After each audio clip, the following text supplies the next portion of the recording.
फल विदन परम विदा में प्रश्न आंखों वाले आंखियां सार्थक कब है जो कृष्ण को निहारा जाए, दर्शन किया जाए, उनके श्रव को मन में बैठाया जाए, उनकी आंख सही है इत्यादि बताया गया। हे मंत्रे प्रथमे मासी नंद व्रत कुमार का शंभुजाना कात्यायन्य व्रतम। हेमंत ऋतु का महीना आया और उस समय सवेरे 4 बजे छोटी छोटी बच्चियां गोप बालाएं कात्यायनी की पूजा करने के लिए जमुना के किनारे जाकर के मिट्टी से कात्यायनी की मूर्ति बना करके पूजा करती। कात्यायनी मतलब पार्वती। और वो मंत्र बोलती कि कात्यायनी मामा हे मा योगिनी धीश्वरी नंद गोप सुतम देवी पतिम में कुरुते नमः। हे माँ माया, हमें भगवान कृष्ण ही पति के रूप में मिले। तो ईश्वर तो जैसे भजता वैसे ही भजते हैं। वो एक दिन ग्वाल बालों के साथ सवेरे प्रातःकाल जाकर के जो गोपियां नारी थी उनके वस्त्र जो है लेकर के पेड़ पर चढ़ गए। ठंड थी, ठिठुर रही थी, इधर उधर झांका तो कोई दिखा नहीं, कपड़े नहीं दिख रहे, कोई आदमी भी नहीं दिखा। ऊपर देखा तो कदम पर कृष्ण बैठे थे। काफी वार्तालाप हुई। भगवान श्याम सुंदर ने कहा अब प्रतिज्ञा करोगे आइंदा से जल में वस्त्रहीन होकर के हिंदान नहीं करेंगे। उन्होंने कहा मेरी गलती होगी, हमारी कृपा करो, आप हमें वस्त्र दे दो। तो भगवान ने वस्त्र दे दिए, उन्होंने पहन लिए। दुकूल चोराए तस्मै कृष्णाय नमो नमः। वस्त्रों को चुराने वाले परमात्मा वस्त्र क्यों चुराते? वस्त्र एक आवरण है, अज्ञान है, उस अज्ञान को दूर करते हैं परमात्मा। वस्त्र का तात्पर्य यही है। उस समय कृष्ण की उम्र ज्यादा नहीं थी, 6 साल 3 महीने की उम्र थी। 6 वर्ष 3 महीने के बच्चे के अंदर वासना संसारिक विकार नहीं आते हैं, ये नियम ही है। अभी भी नहीं आते, पहले तो बहुत सज्जुग द्वापर का युग था। कई प्रकार की दुनिया बातें करते रहते हैं, कोई बात नहीं, उनसे हमें क्यों लेना देना नहीं है। हमें तो भागवत सुनानी है, करनी है, करानी। ध्यान पूर्वक सुने। एक दिन की बात, गायें चरा रहे हैं, भूख लगी। भगवान श्याम सुंदर से ग्वाल बाल कहने लगे भूख लगी है तो जाओ तुम पास ही में भात बना रहे हैं, भात मांग लेना, सब्जी मांग लेनी। वो बेचारे गए, पंडित लोगों से निवेदन किया, पंडितों ने परवाही नहीं की, वापिस आ गए। भगवान बोले जाओ तुम उनकी धर्म पत्नियों के पास, वो जरूर अपना काम करेगी। दौड़े दौड़े वहां गए। पंडित ने इनसे बात कही तो वो बड़ी प्रसन्न हुई। तरह तरह के व्यंजन बना करके उनके आगे वो, उनके आगे वो। श्याम सुंदर जहाँ बलराम जी थे वहां पर पहुंची है, सबको भोजन करवाया। लेकिन एक जो थी पंडित ने जाने नहीं दिया कि तुम कृष्ण के पास जाके क्या करेगी, क्या है उनके पास। बदनी से रस्सी से उनको खंबे पर बांध दिया, लेकिन उसने शरीर छोड़ दिया। वो सबसे पहले चली गई। तो कहने का भाव है, आस्था यदि हमारी है तो हमारा शरीर कहीं भी रहे, कोई चिंता की बात नहीं है। मन परमात्मा में रहना चाहिए। जैसे रामायण में बताया, कर से कर्म करो विधि नाना और मन राखो जा कृपा निदाना। हाथों से काम करो, रसना से राम का नाम लीजिए, यही अच्छी बात है। तो फिर वो पंडितों की धर्म पत्नियां वापिस आई। पंडितों को पता लगा तो बड़े वो दुखी हुए कि हम सेवा नहीं कर पाए। फिर पश्चाताप करने से क्या होता? ऐसी अभी अवसर है कथा सुनने का, सत्संग सुनने का। और 12 वर्षों के बाद में महापर्व जो अमृत कुंभ है और माँ गंगा इसके तट पर हम बैठे में, ऐसा मौका फिर नहीं आएगा। भजन करना, भागवत सुनना, जब जब भी हमारे ऋषियों में एक चिंतन हुआ, वो इसी बात को लेकर के हुआ कि धर्म नहीं रहेगा तो दुनिया नहीं रहेगी, संत नहीं रहेंगे तो संसार नहीं रहेगा। इसी हेतु उन्होंने यहाँ पर गंगा पर बहुत से ऐसे अनुष्ठान किए हैं। हमारी प्रकृति सुदृढ़ बनी रहे, हमारा पालन करती रहे, प्रकृति में विघटन नहीं हो, भूकंप नहीं आए, ऐसा कोई प्राकृतिक आपदा नहीं आए, इसी कारण को ध्यान में रखते हुए है वो यहाँ पर साधना करते थे, तपश्चर्या करते थे। इसलिए ऐसी पवित्र जगह पर हम बैठे हैं तो शुभ संकल्प के साथ रहना चाहिए, अच्छे विचारों के साथ नाम जप करते हुए। अब तो दिन कितने रह गए हैं, अब तो 14 तारीख को अमावस्या पड़ रही है, अधिक मास आने वाला है पूर्णतया। वैसे अधिक मास की छाया तो पड़ गई है, ये भागवत अधिक मास में ही सुन रहे हैं, ये वास्तविक बात है। क्योंकि महीना बैसाख है तो एक ही ना भाई, पक्ष चाहे वो पहला हो चाहे दूसरा हो, है तो महीना बैसाख का ही। तो इसका प्रभाव जो है पहले से इसकी छाया पड़ गई, चिंता की बात नहीं है। लेकिन शुरुआत जो है अमावस्या को पूर्णतया पूर्ण रूप से हो जाएगी। बोलो राम। तो प्यारे भाई माता और बहनों, अच्छे काम करते रहो। अच्छे काम नहीं कर पाए पंडित लोग फिर पछताए, वो पश्चाताप करना पड़ता है। धुन धुन श्री धुन धुन पछताए, काले कर्म में ईश्वरी मिथ्या दोष लगाए, फिर रोना पड़ता है। एक दिन भगवान नवित्रैव बलदेवेन संयुतः अवश्यन्यवसन भूपान इंद्रियाक प्रतुद्यमान। भगवान ने देखा कि नंद बाबा और बलदेव जी और बाल बाल सब तैयारियां कर रहे हैं। तो पूछा आप क्या तैयारियां कर रहे हैं? तो नंद बाबा ने कहा कन्हैया इंद्र की पूजा की तैयारियां कर रहे हैं कि साल में एक बार हम पूजा करते हैं,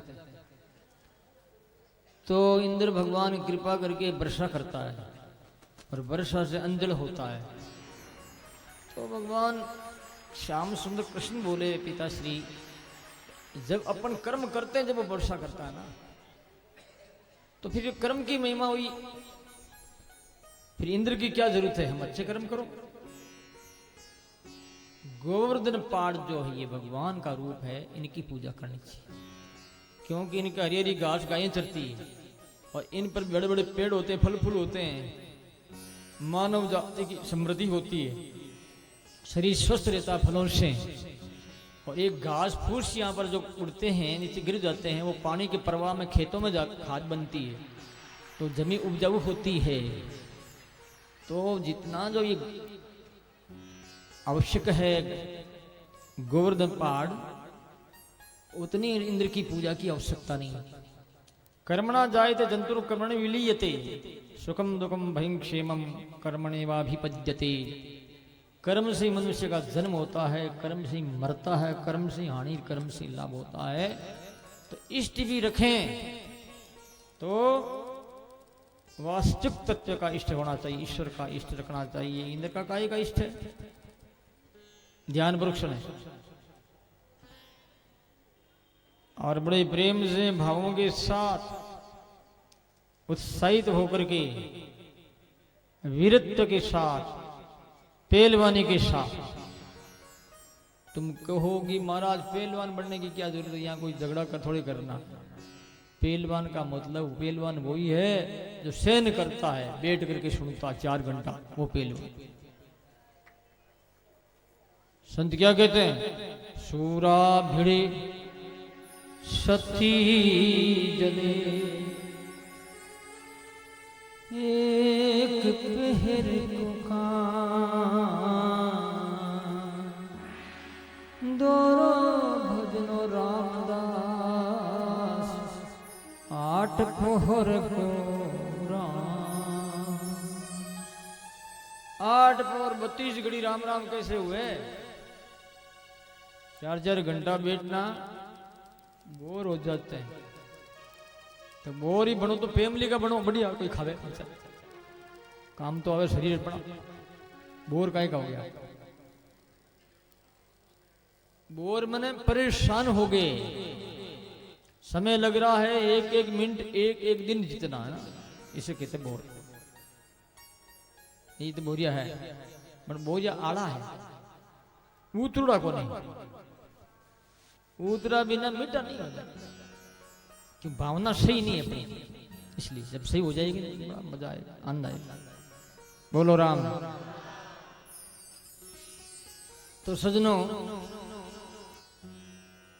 इस विषय में एक बात याद आ गई। इन्या मिन्या का सूत जी महाराज से सोनकादी ऋषि पूछते हैं कि इन्या मिन्या कहीं हुए, इन्या और मिन्या कहीं हुए? तो बताया कि एक कोई किसान था और बड़ा अच्छा समझदार,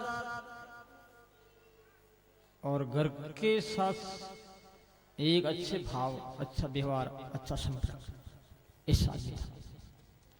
रोजाना बेचारा सवेरे उठ करके और खेत में जाकर के कृषि कार्य करता था। आप भयंकरी गर्मी, और गर्मी के दिन में रोटी क्या खाता? कांदा प्याज और रोटी खाता था। उसकी जो औरत थी वो बोबरिया भोग लगाती थी। बोबरिया भोग में समझती हो नहीं समझती हो? नहीं समझती, कोई कोई समझती। बोबरिया भोग अभी बता रहा हूं, तुम्हारे लिए भी तैयार हो रहा। ये भोग देख लो, 56 भोग। बोबरिया भोग तो एक ही था, ये 56 भोग है। बोलो राम। तो बोबरिया भोग लगाती थी वो, तो क्या करती? सवेरे जल्दी उठ करके और अपना काम करके और निवृत्त होकर के फिर रोटी बनाती। उसके पहले आटा होता ना, चून, उसमें घी डालती और मसल करके रोटा बनाती। फिर अंगारों में वो सेकती, रोटा एकदम बढ़िया हो जाता। फिर चूरमा, चुच्चू चूरमो, और चूरमो ही करो रोऊं तो मस्त। घी ज्यादा होता है ना, और हाथ में पकड़ते ही चमन डूब जावे घी नीचे, धारा बेने लगी। से कहते रोता, रोता हुआ चूरमा। रंसता हुआ किसे कहते हैं? ना एक बूंद भी घी नहीं, जिसे कहते ठगोरापन। ये ठगोरापन आ गया। दुकान हम बेचते नहीं, कई लोग क्या क्या मिला देते हैं, कौन सा घी मिल गया है। तो फिर क्या करती हो? मिश्री पीस करके उसमें डालती, और 12 बजे का समय, और देरी पर बैठती थी। अपने घर की जो थली है ना, उस पर बैठ करके मंत्र बोलती। अपना मंत्र बोलते ना, राम किया रुगो विजय, कृष्ण किया रुगो जाय, मेमा माँ प्रसाद की अरोगो चित्त लगाए। तो वो क्या बोलती? सुन सुनिए देहरिया रानी। थली को हिंदी में देहरी कहते हैं। देरिया है देरिया रानी, सुन सुनिए देरिया रानी, और मारे नहीं सास जिठानी, जो थारी आज्ञा पाऊं तो बोबरिया भोग लगाऊं। ऐसे बोलती मगर क्या, यही उसके मंत्र था कि थारी आज्ञा पाऊं तो बोबरिया भोग लगाऊं। अपना आप कहती कि लगा ही ले, खुद खाने लग जाती। खुद ही बोलती कि लगा ही ले, खाने लग जाती। अब वो तो हो गई फूल करके बहुत मजे से, लाल शरीर हो गया उसका। अरे वो बेचारा दुबला थाका मांदा, इतना काम करता। पड़ोसियों ने शिकायत की, चौधरी सुन ले, थारी लुगाई बोबरिया भोग लगावे, ठंडा है कौन है? उसने कहा भाई साहब बोबरिया भोग तो पहली बार सुना तुम लोगों से, मुझे तो पता नहीं कौन सा बोबरिया भोग होता है। तो देख तो सही, 2 बार 4 बार बार बार का। पहले तो मुस्लिम चौधरी ने विचार किया शायद ऐसे ही कहती होगी, ऐसे लोग दुनिया हमारे आपस में भेद डालने के लिए, झगड़ा पैदा करने के लिए लोग करते हैं ना, फूट डाल दो। तो बोला ठीक है भाई, देखता हूं मैं। एक दिन क्या किया उसने, जा करके और वापिस आ करके एक उसका दूसरा घर था, उसमें वो जो छेद थे, छेद से वो देख रहा था। वो रसोई बनाई, रसोई बनाकर घी डाला, मिश्री डाली, और आकर के 12 बजे थली पर बैठी। सुन सुनिए देरिया रानी, मारे नहीं सास जिठानी। क्यों सास जिठानी दुख देवे ना, खाऊन नहीं देवे। थारी आज्ञा पाऊं तो बोबरिया भोग लगाऊं, कि लगा ही ले। ऐसे करके कुआ मुंह में डालते ही वो आ गया दौड़ करके, एक डंडा लेकर के, कि सुन रहे भाई, अरे मारे नहीं सास ससुरे जो थारी आज्ञा पाऊं तो ठगनी के कुतुक बजाऊं।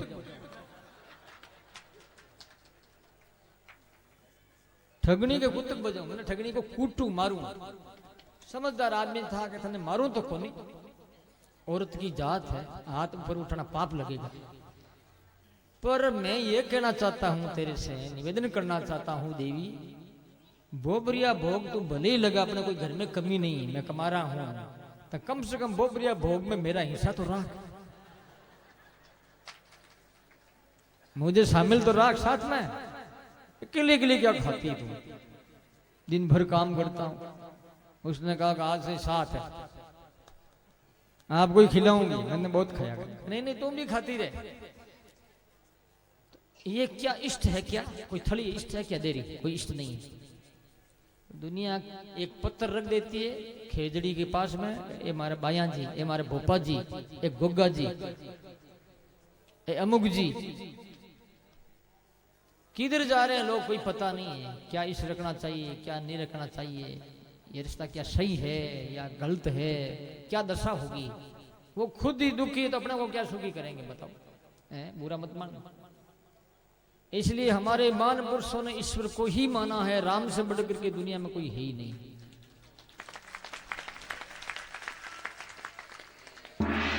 और मैंने आपको भागवत में बताया था, अकाम स्वर्ग काम हुआ, मोक्ष काम उधार दी, तीव्रेण भक्ति योगे ने यजेत पुरुषम परम। सुखदेव जी महाराज के वचन है। भले ही निष्काम से भजन करें चाहे सकाम से करें, मांगना है तो ईश्वर को मानो, उससे मांगो नहीं। भाई रोटी चाहिए उससे मांगो, रुपया चाहिए तो उनसे मांगो। हम क्यों मांगे उनसे? वो तो हमारे भाई हमारे जैसे ही है, हमारे से बड़े थोड़े ही। किससे मांगो? राम जी महाराज। और भगवान ने कहा पितृ नहीं आती पितृ जा, भूता नहीं आती भूत ही जा। जब भूतों को पूजेंगे भूत बनेंगे, पितरों को पूजेंगे पितर बनेंगे, और मेरे को पूजेंगे तो मुझे प्राप्त होंगे। सारे शास्त्र भरे पड़े, सारे ग्रंथ भरे पड़े हैं। केवल वाणी में बात है ये नहीं है, सब ग्रंथों में बात है। और रामचरितमानस में तो भरतलाल जी ने इतनी बात कह दी कि हे मां, यदि मेरी सम्मति भगवान राम को वनवासित में है, यदि सही है चीज और मेरी सम्मति दी है भगवान राम वनवासित हो, तो मुझे इतना पाप लगना चाहिए। कितना? कि भजई भूत गण गो, जो भूतों को बजते हैं, प्रेतों को बजते हैं देवता मान करके, वो उनकी जो दुर्गति होती है वो दुर्गति हमारी हो। क्या कहोगे? सारे ग्रंथ के। इसलिए सब देवन को देव रमयो सब पीर, सेज राम बजली जी रे दुख मेटन सुख सी, उसका भजन तो बेड़ा पार होगा। बोलो राम। नंद बाबा ने बात मान ली तो भाई क्या करें? बोलोगे 56 भोग लगाओ गोवर्धन भगवान का। अब भोजन की तैयारियां हुई, तरह तरह के माल बनाए गए, छकड़ा पर बंद लग करके जोत करके गए वहां पर गोवर्धन भगवान के पास। भगवान कृष्ण एक रूप में गोवर्धन के रूप धारण किया है, एक रूप स्वयं तो थे ही वो। और भोग लगाया तो गोवर्धन भगवान खा रहे हैं। नंद बाबा और ग्वाल वालों से कन्हैया कह रहा है, बाबा आज तक इंद्र कभी प्रकट होके खाया कि नहीं खाया? गोवर्धन भगवान देख लो प्रकट होके खा रहे हैं। कहां खा रहे हैं? बात तो सही। खूब खिलाया और उसके बाद में आचमन कराया, पर इंद्र नाराज हो गया है। इंद्र हो गया नाराज। अब इंद्र ने क्या किया? सामर्थक बादलों को आदेश देकर के भयंकर वर्षा का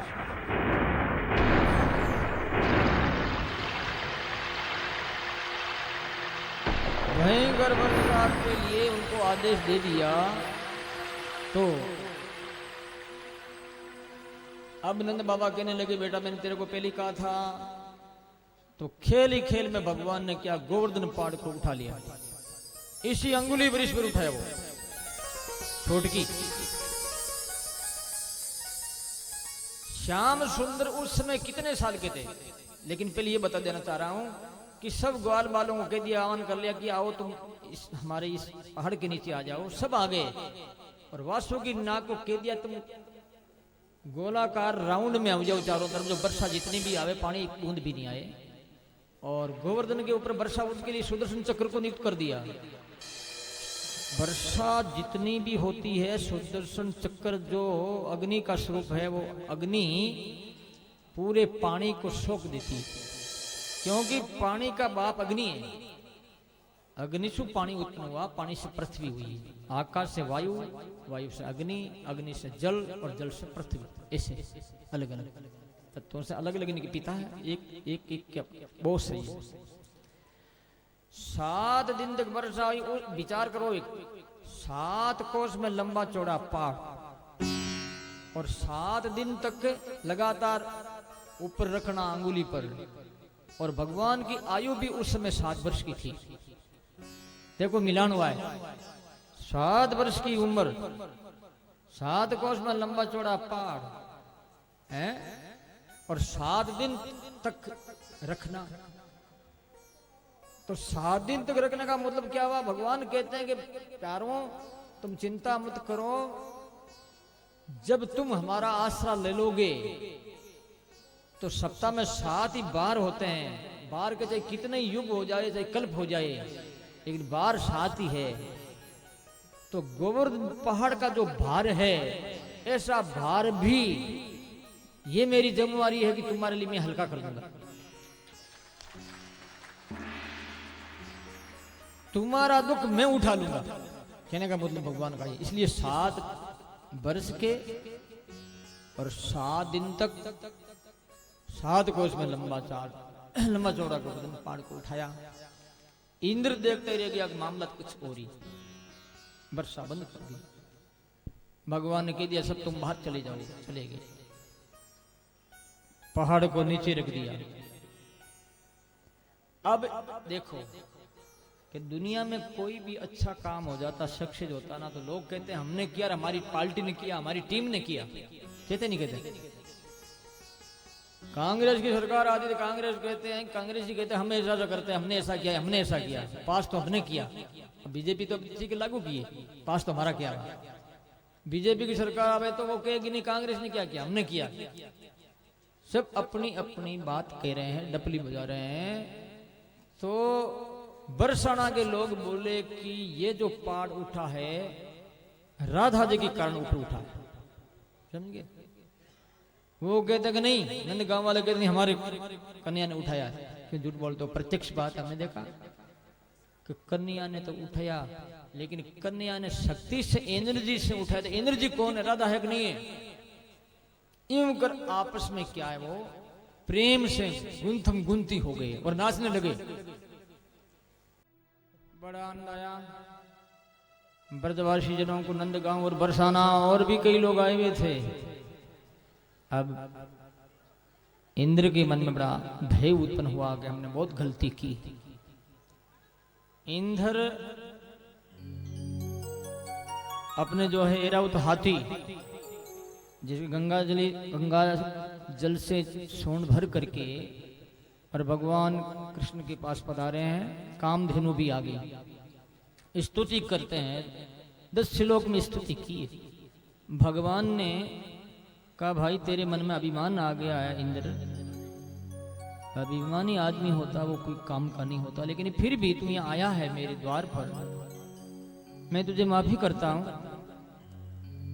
उसने क्षमा याचना की है और ऐरावत हाथी सोन पानी जो था गंगा मैया का, वो अभिषेक किया है भगवान पर। और गौ माता ने भी अपने दूध की धारा, कामधेनु ने भी भगवान का अभिषेक कर दिया और कहा कि आज से आप हमारे मालिक हो, गोविंद के नाम से जाने जाएंगे आपको लोग गोविंद पुकारेंगे। और जो गोविंद ही है, अब गोविंद की गाय है, गाय की दशा है खराब है, तो गोविंद कहां गया? लोग कह रहे हैं गोविंद है तो सही, लेकिन मानव के हृदय में गोविंद नहीं है, उनके हृदय से चला गया। तभी ये कायरता आई है, जो गाय की अवहेलना हुई। गोविंद निकल गया। कोई गलती करते हैं लोग, क्या तैन थारा में राम निकल गया, मारवाड़ी में कहावत है, थारा मुंह राम निकल गया। तो गोविंद चला गया छोड़ के, इसलिए ऐसा हो रहा है। क्यों छोड़ दिया? हमने अपने अधिकार को भुला दिया, अपने कर्तव्य को खो दिया, हम मानवता से दूर हट गए, इस कारण से ऐसा हो रहा है। तभी तो जैसे अतिवृष्टि अनावृष्टि होना और आपदाओं का जो अंबार आने वाला है भविष्य में, कोई भगवान ही रक्षा करे तो बात एक अलग है, मामला है बड़ा खतरनाक। यदि हम जागरूक नहीं हुए, स्थिति हमारी सही ढंग से नहीं रही, मानवता की ओर हमने वापस नहीं झांका, तो सोच लो भविष्य अंधकार में है। क्योंकि गाय के प्रति हमारा भावना हमारी नहीं रही है भाई। तो गौ माता के कारण गोविंद नाम पड़ा और गोपालक ही वो हुए हैं। अब विचारने विषय यह है, भगवान प्रसन्न हो गए इंद्र के ऊपर और ब्रह्मा जी ने 40 श्लोक में स्तुति की है, लेकिन भगवान प्रसन्न नहीं हुए, सामने तक नहीं देखा ब्रह्मा। और इंद्र ने 10 श्लोक में स्तुति की है और भगवान प्रसन्न हो गए। क्या कारण है? ध्यान से सुनो। कोई भी व्यक्ति, चाहे वो संत हो चाहे अच्छा सत्पुरुष हो, चाहे ग्रस्त में भी अच्छे व्यक्ति हो, यदि जीव को ईश्वर के साथ जोड़ देता है तो ये अच्छा है या बुरा है? अच्छा। ब्रह्मा जी ने तो ग्वाल बालों को लेकर के भगवान से दूर कर दिया, छिपा दिया ब्रह्मलोक में, और इंद्र ने गोप बालों को, गायों को, सबको जोड़ दिया। कहां जोड़ दिया? वर्षा हुई तब वो सब एक जगह आगे नीचे पहाड़ के सम्मिलित कर दिया। ये इंद्र की विशेषता। इस कारण से भगवान उस पर प्रसन्न हुए।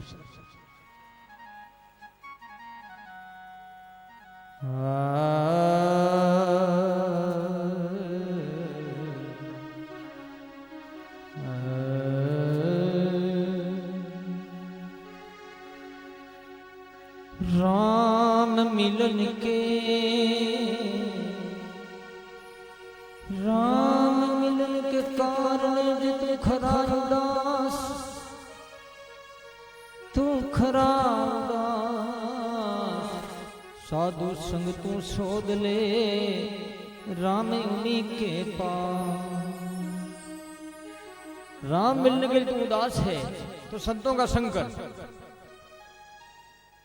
वो तुमको राम से मिलाएंगे। तो मिलाने वाला आदमी बड़ा है। इंद्र ने तो मिलाया है और ब्रह्मा ने भगवान से हटा दिया। बाल बालों के साथ कन्हैया रहते थे, उनको हटा करके 1 साल भर के लिए उन्हें ब्रह्मलोक में ले जाके छिपा दिया। इसी कारण से परमात्मा उन पर प्रसन्न नहीं हुए। और इंद्र संत पर भगवान प्रसन्न क्यों है? कि महात्मा लोग जीवों को परमात्मा की तरफ ले जाते हैं, जोड़ते हैं जीवों को, इसलिए भगवान महात्माओं पर राजी है। किन महात्माओं पर? जो जोड़ते जीवों का भला करते हैं। सुख देवे दुख में दूर करते अभिरान, के कबीर मुख मिले राम सने साध। बोलो राम। ये वासना आगे कथा आती है। एकादशाम निरहार समभ्यर्थ जनार्दनम स्नातुम नंदस्तु कालिंद्या द्वादशाम जलमाविशत। एकादशी के दिन है, नंद बाबा ने एकादशी की है। एकादशी कैसे करनी चाहिए जरा आप ध्यान से सुने।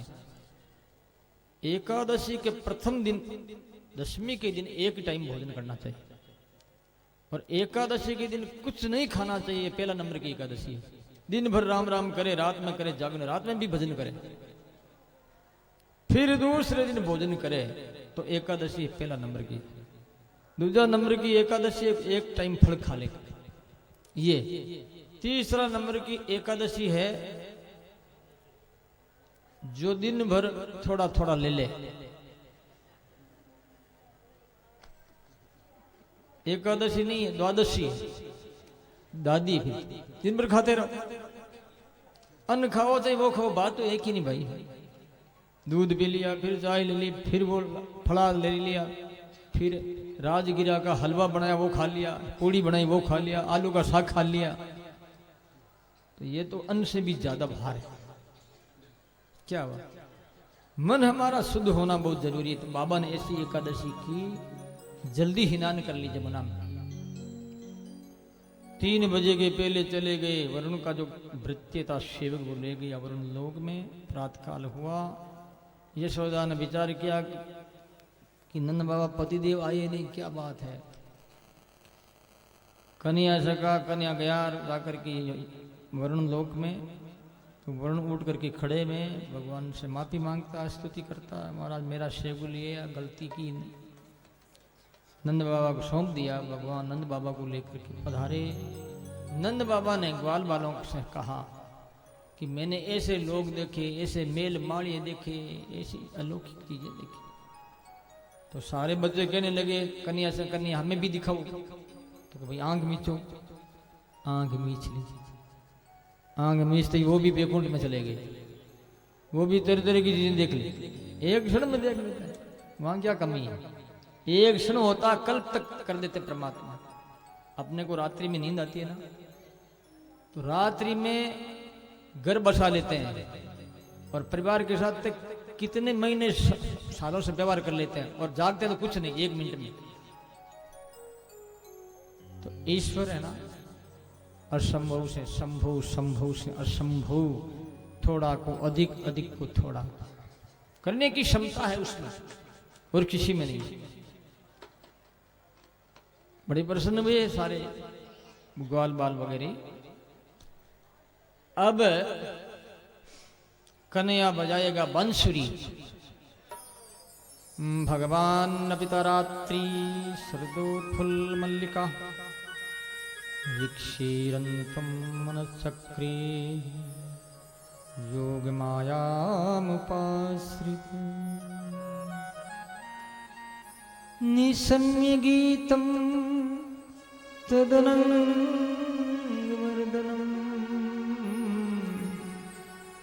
वर्धस्त्री कृष्ण गृहीत मानसा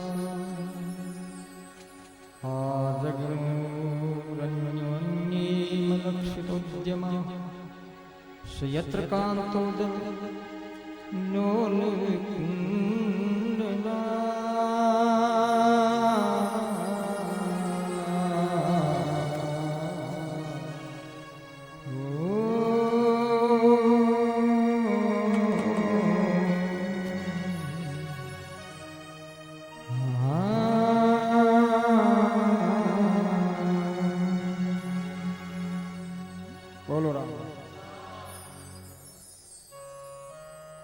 भगवान तारात्रि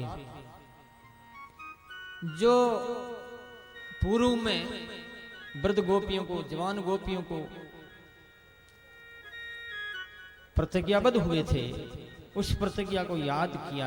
अच्छी सुहावनी सुंदर रात, चंद्रमा 16 कलाओं को लेकर के उदय हुआ है, और भगवान श्याम सुंदर ने बंशी बजाई है। निशम्य गीतम तदनंग वर्धनम, गीत को सुना है गोपियों ने, और वो अपने अपने कार्यों में लगी हुई, अपने काम को छोड़ करके वहां से भागी है। कोई पति को भोजन करा रही है तो वो छोड़ दिया, कोई स्तनपान करा रही है बच्चे को नीचे उतार कर रख दिया, तो कोई भोजन बना रही है तो भोजन को छोड़ दिया। प्रेम लगो परमेश्वर से भूल गई सभी दरबार, ऐसे प्रेम लगा गरबार को भूल, समझाने पर भी मान नहीं रही है।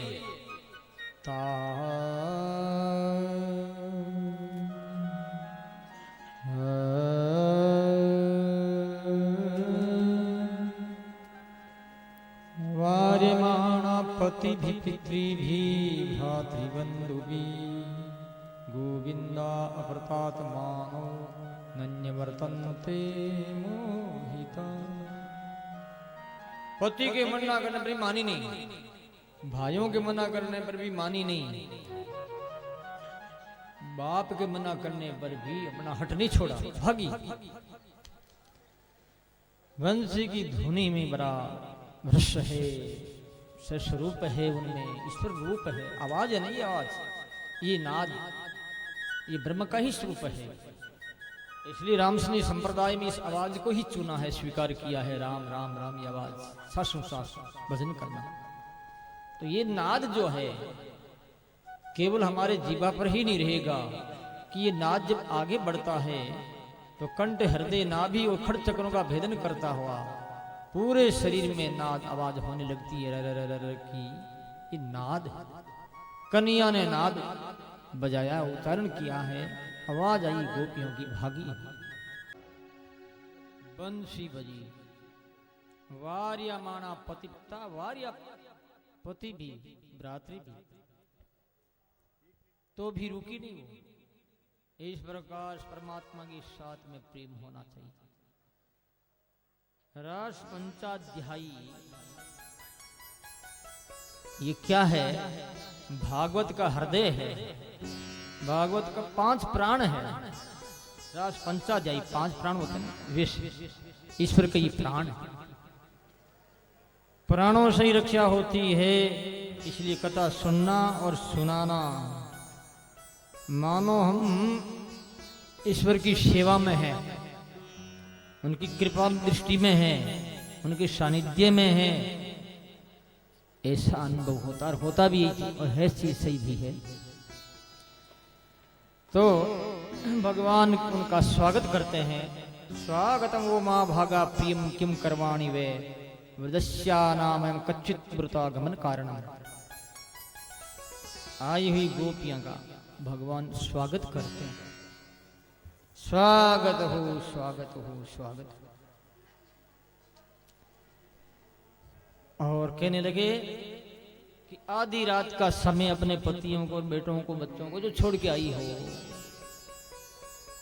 क्या यह ठीक है? गोपियों के मन में तकलीफ हुई, फिर भी भगवान उनके मन मुताबिक जो है बोलने लगे कि तुम्हारा बड़ा प्रेम है, अच्छी बात है। लेकिन उनके मन में थोड़ा एम आ गया, अहंकार आ गया। अंतर्हिते भगवती शैशै व्रजांगना अतप्यंस्तम चक्षाणा करेण्य इव यूथपम। भगवान अंतर ध्यान हो गए।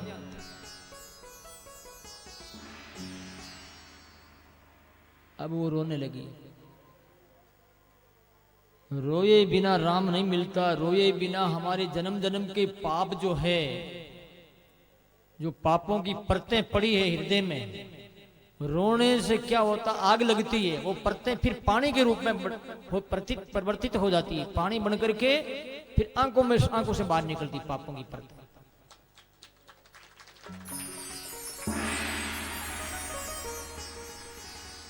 बिरहे रूपी अग्नि में सारा पाप जल जाता है।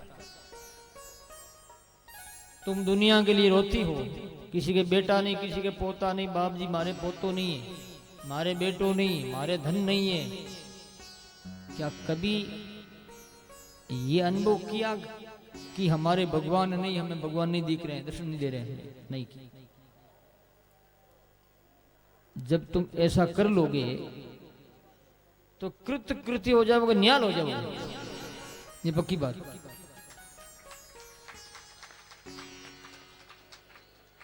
मानव तन की सार्थकता इसी में है कि हम अपनी आत्मा का उद्धार कर लें।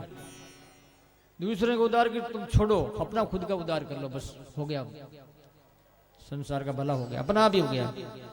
खुद का कल्याण करो, ये डिमांड हमारी मिटती नहीं ना। क्या भजन करे? भजन तो हो रहा संसार का, चिंतन हो रहा संसार का।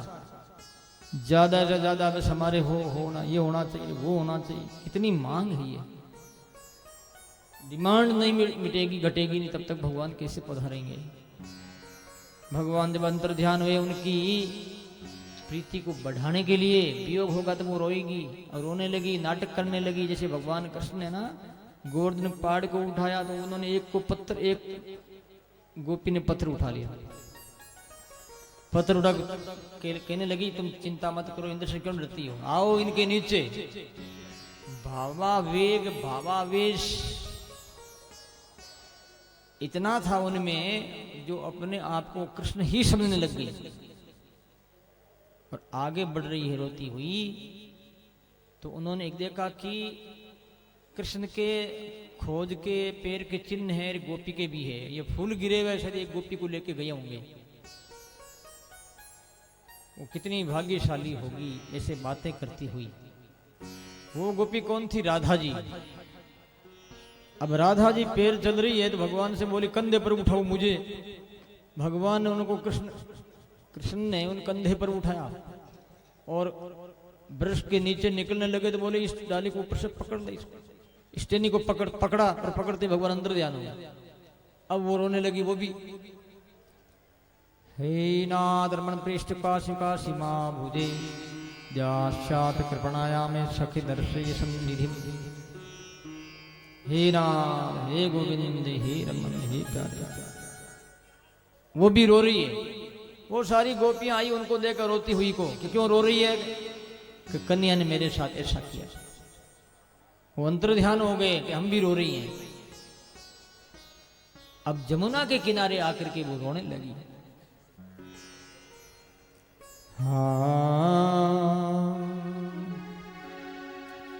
जयते जयति ते अधिकं जन्मना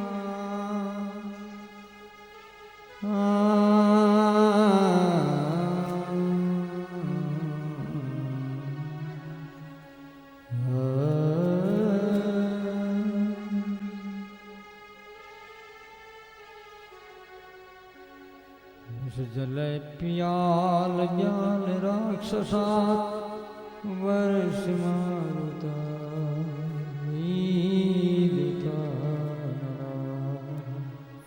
ऋष्म भयात विश्वतो भया विषभिते वयं रक्षितामः।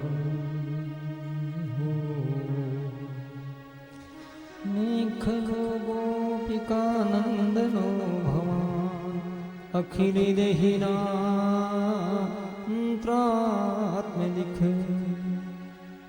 बिखन सारथि तो सखयो दैवान् सात्वतान् कुले। वो एक एक बात को याद करते हैं प्यारे। आप अंतर ध्यान हो गए।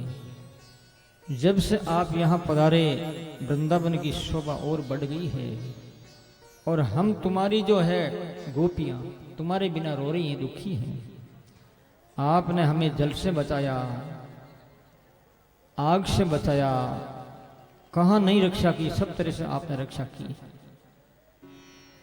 और प्रभु केवल आप यशोदा नंदनी नहीं हो, 3 लोग 14 भुवन के आप पति हो। ऋषभते वयम रक्षिता मोह, कितनी बढ़िया बात की।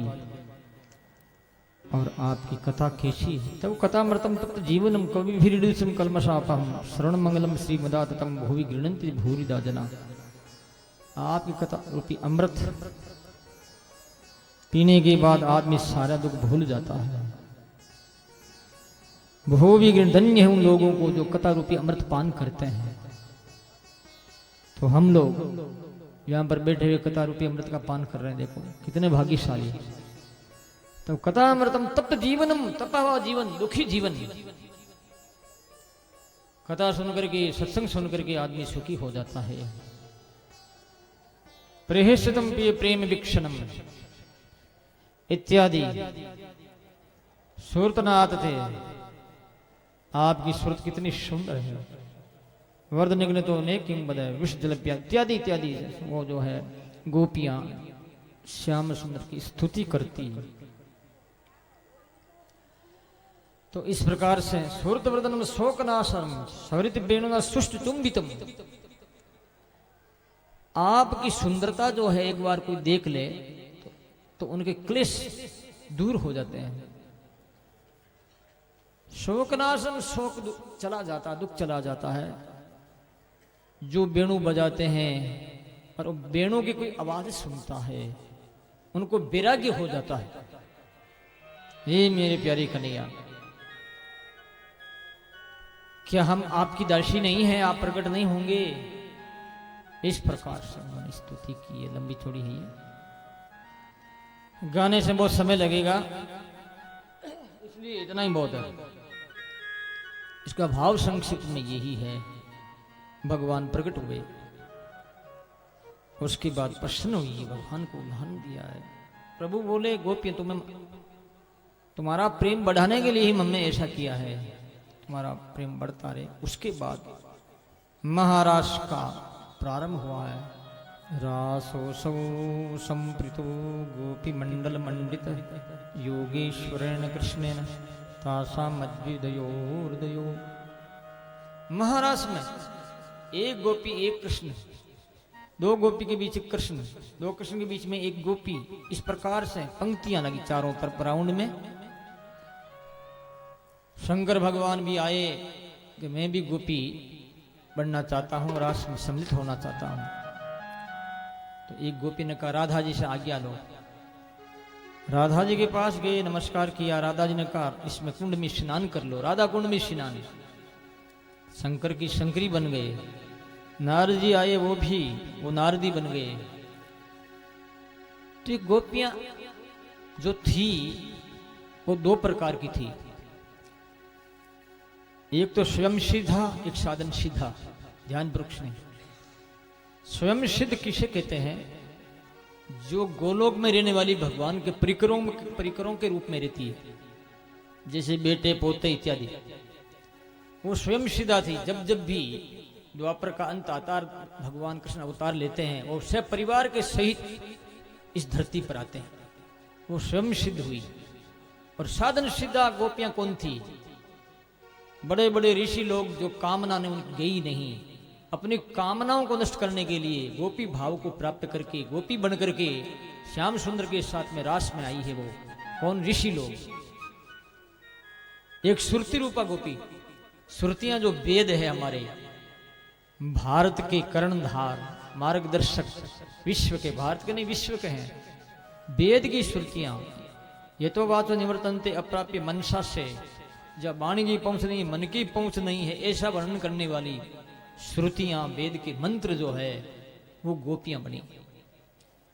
इसलिए श्रुति रूपा कहा है। गोपियां बन करके श्याम सुंदर के साथ ब्रह्मानंद प्राप्त करने के लिए, कृष्णारस प्राप्त करने के लिए रास में सम्मिलित हुई है। अनन्य पूर्वा, कोई और भी अन्य और भी थी जो कई कल्पों तक तपस्या करके गोपी भाव को प्राप्त किया। इसका मतलब क्या हुआ? इसका मतलब ये हुआ कि जब तक हमारी कामना खत्म नहीं होगी, वासना खत्म नहीं होगी, तब तक बार बार जन्म लेना पड़ेगा, इस धरती पर आना पड़ेगा। कि मनुष्य शरीर एक ऐसा है, ये साधन का खजाना है, मुक्ति का खजाना है। इस मनुष्य शरीर के माध्यम से हम भजन करके अपनी तृष्णा को, अपनी मानसिकता को शुद्ध करके और कामना को मिटाकर पवित्र होंगे, भगवान के लायक होंगे, अधिकारी हो जाएंगे, तो हमें मुक्ति का भगवान की तरफ से अधिकार मिलेगा। और जब तक ऐसा नहीं होता तब तक पता नहीं, बहुनाम जन्मना मनते भगवान कहते, कितने हमारे जन्म बीत गए, आगे भी कितने जन्म बीतते जाएंगे, कोई गणित नहीं है, कोई संख्या नहीं है। इसलिए संत कहते हैं, जोबन थका भज लीजिए रे जेजन कीजिए, भलो बुढ़ा फिर भजन नहीं होगा। सो जो करना सो कर लो। मनुष्य शरीर है, जवानी है, बूढ़ापा आ जाएगा, भजन नहीं होगा। बूढ़ापा में आदमी बैठ नहीं सकता। देख लो, ये कुर्सियों पर बैठे, देख लो, हाथ नहीं नीचे बैठने। क्यों? शरीर काम नहीं करता। इसलिए भजन करो, ऐसे बैठ करके सांस नहीं, मतलब जैसा भी करो करते रहो, चलते फिरते करो, खाते पीते भी करो, सोते हुए करो। हमारे मारवाड़ी में कहावत है कि हीरो खा हलवा, हीरो, शीरो, शीरो, हलवा को शीरो कहते हैं। कैसे खाना भाई? कि पहले तो खूब पेट भर करके शीरा खा ले, और फिर शीरा नहीं भारा, मीठा ज्यादा तो रोटी से लगा लगा करके खा शीरा ही। तो बोले कि रोटी से लगा करके शीरा खा लेंगे, फिर भी भाएगा तो क्या करेंगे? तो बोले खड्डी के साथ में खा, शीरे को खड्डी में लगा करके खा, पर खा शीरा ही। तो करना भजन ही है, कैसे भी करो।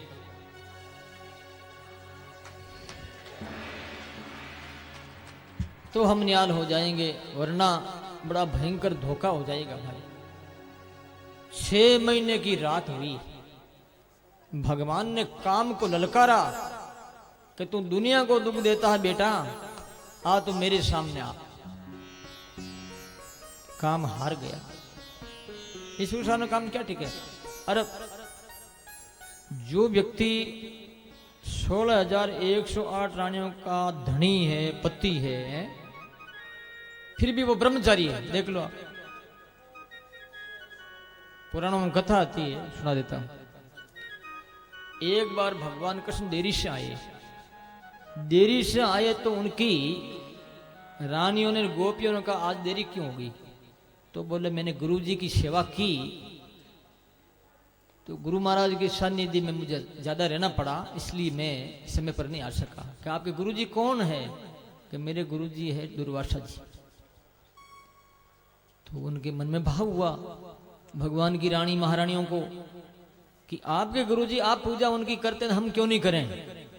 हम भी करेंगे, हमको भी आदेश आपका आज्ञा मिलनी चाहिए। तो भगवान कृष्ण ने कहा ठीक है तुम चली जाओ, जो उनका जो भी स्वागत है, स्वागत के लिए जो भोजन है, जो भी वस्तुएं हैं। तो बोले हाँ। तो वो गोपियां बोली कि जमुना का पाट बहुत लंबा चौड़ा, हम कैसे पार जाएंगी? पानी हम तैरना जानती नहीं है, ऊपर पर हमारे जो ओडा भरा रहेगा दही रोटी घी मक्खन का। तो बोले कि तुम ऐसा कहना जमुना के किनारे जाकर के, हे जमुना महारानी, कृष्ण यदि बाल ब्रह्मचारी है तो तुम्हारे 2 टुकड़े हो जाए, रास्ता दे दो, ऐसे बोल रहे। अब वो आंख से देखने लगी, ओहो ब्रह्मचारी जी आया है, कई बच्चे पैदा कर दिए फिर ब्रह्मचारी। बुरा मत मानना हो, बोलो राम। तो चीजें बना बना करके ऑर्डर करके सिर पर और गई। जमुना महारानी ने कहा, हे जमुना रानी, भगवान कृष्ण यदि मानो बाल ब्रह्मचारी है तो रास्ता दीजिए। जमुना के 2 टुकड़ा हो गया, रास्ता निकला। इस रहस्य को मैं आपको समझाऊंगा अभी, पहले सुन लो क्या रहस्य है ऐसा। जिनके बेटे पोते मौजूद है वो ब्रह्मचारी कैसे हुआ? बात तो ये ना सिद्ध करना है। तो वो चली गई सब, और दुर्वासा जी जो कृष्ण के गुरु, उनके पास में जाके नमस्कार प्रणाम किया कि बाप जी भोजन करो। कम से कम कई मन, 100 मन से कोई ज्यादा भोजन होगा। सोगरे, दही, मक्खन, पता नहीं क्या क्या सब्जियां, 56 भोग पड़े, देख लो। बाबा जी पूरे खा गए, एक नहीं छोड़ा, टुकड़ा ही नहीं छोड़ा, थोड़ा सा सेवा होगी। अब वो वापिस निवर्तमान होके चलने लगी कि गुरुदेव जमुना बहुत चौड़ी चल रही है, अब क्या करें? तो दुर्वासा जी क्या बोल रहे हैं, तुम ऐसे कहना कि दुर्वासा अल्पहारी है तो हे जमुना रास्ता दे देना है। 100 मन खा गए फिर कहते अल्पहारी। दुर्वासा नाम क्यों हुआ? दुर्वा नाम है दोबड़ी का, संस्कृत में दुर्वा कहते हैं धूब को, दोबड़ी को। दुर्वा का रस, आश्रम नाम है रस का। दोबड़ी का रस पीते थे वो सिर्फ एक टाइम, तो अल्परित थे, सही है। गोपियों के सामने 100 मन अनाज भोजन खा गए तो कैसे वो अल्पहारी हुए? गोपियों ने विचार किया, जैसा गुरु तैसा ही चेला, क्या करें? इनकी बड़ों की बात कौन कहे भाई। अब बेचारी वहां से निकली तो रास्ता दे दिया जमुना ने, जैसा उन्होंने कहा वैसा कहीं कहा। तो चली आई भगवान के पास में, और आज से होने लगा। देखो मेरी बात सुनो, हर लोक में अलग अलग संस्कृति सभ्यता अलग अलग लीगल कानून है, नियम है, नियमबद्ध है सब। ईश्वरीय तत्व एक ऐसा है, वो नियमों से अतीत है। प्रकृति के जो घटक होते हैं 5 तत्व, आकाश, वायु, अग्नि, जल, पृथ्वी, शब्द, स्पर्श, रूप, रस, गंध, ये क्या है? ये एक माया का आवरण है, माया के ये तत्व है। इन तत्वों से जब आदमी ऊपर उड़ जाता है, उसके ऊपर ऐसा नियम लागू नहीं होता। इसका मतलब उल्टा नहीं समझे आप, वो इनसे प्रभावित नहीं होता है। कैसे? जैसे अगस्त ऋषि थे, अगस्त ऋषि का समुद्र के बीच में विवाद हो गया, तो अगस्त ऋषि ने कहा तुम क्या समझ रखा है, मैं तुझे एक ही चोड़ों में पी लूंगा। सागन का जा, तेरे जैसा कई बाबा आया, इतना लंबा चौड़ा, पृथ्वी से 4 गुना 3 गुना ज्यादा हूं मैं। पृथ्वी 1 गुना 25% और 75% पानी है। बताओ सागर को कैसे पीते हो? अगस्त ऋषि ने अग्नि का ध्यान किया, अग्नि तत्व का, क्योंकि साधना करते ना वो योगी लोग होते हैं। अग्नि तत्व का ध्यान किया तो अग्नि क्या करती, जल को जला देती है, क्योंकि अग्नि का पिता, जल का पिता कौन? अग्नि है। जल यानी आकाश का बेटा है वायु, वायु का बेटा है अग्नि, अग्नि का बेटा है जल, और जल की बेटी है पृथ्वी। अग्नि तत्व का ध्यान किया और इस प्रकार से करके एक ही चोड़ों में सारा प्रकार समुद्र को सुखा दिया, एक ही क्षण। इसे कहते हैं 5 तत्वों पर कंट्रोल। ऐसे जो योगी होते हैं वो जीवन मुक्त होते हैं, वो चाहते हैं तो आकाश में उड़ जाते हैं, पृथ्वी में अंदर घुस जाते हैं, हल्का होकर के। आकाश की परिधियां, ये परतें उनके सामने कुछ नहीं है। 3 लोग 14 भवन में अव्याहत गति से वो चला जाता है, जहां भी जाना चाहिए संकल्प करते ही, क्योंकि वो सिद्ध है, महापुरुष है। तो दुनिया के दिखावा में कृष्ण भले ऐसा था, लेकिन कृष्ण ब्रह्मचारी थे, समझे? दुनिया के दिखाने में चाहिए, भले ही दुर्वासा ने खाया है भगवान की औरतों से, लेकिन थे वो अल्पाहारी।